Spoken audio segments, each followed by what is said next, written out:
It's not our place as humans to extinguish that life. Few debates get as heated as the debate over abortion. Now you're in my womb. I want you out. It's an issue that's very personal on both sides, and a lot of the controversy centers on one key question: when does life begin? I think it's very hard to know what that means. When life begins, is it when a cell separates? Is it when the soul stirs?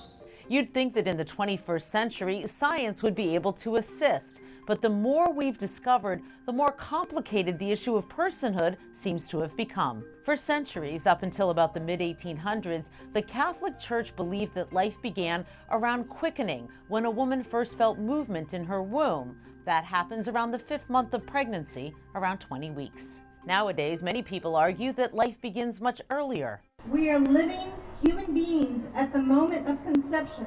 Conception, that's when the sperm enters the egg and forms what's called a zygote. A zygote has all the DNA it needs to become a baby, and its cells soon start dividing. So, is that proof of life, that it's growing?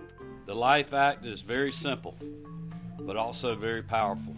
A declaration that all life has value, that all life matters, and that all life is worthy of protection. Supporters of so-called heartbeat bills have pushed for abortion to be illegal once a heartbeat can be detected. At that point, the embryo is around 6 weeks and about the size of a pea. It's missing vital organs, and the brain is forming, but not fully functioning. So is this a human being with a right to life? The highest courts have been tasked with answering that question time and again. The court's decision in Planned Parenthood versus Casey reaffirmed the core holding of Roe.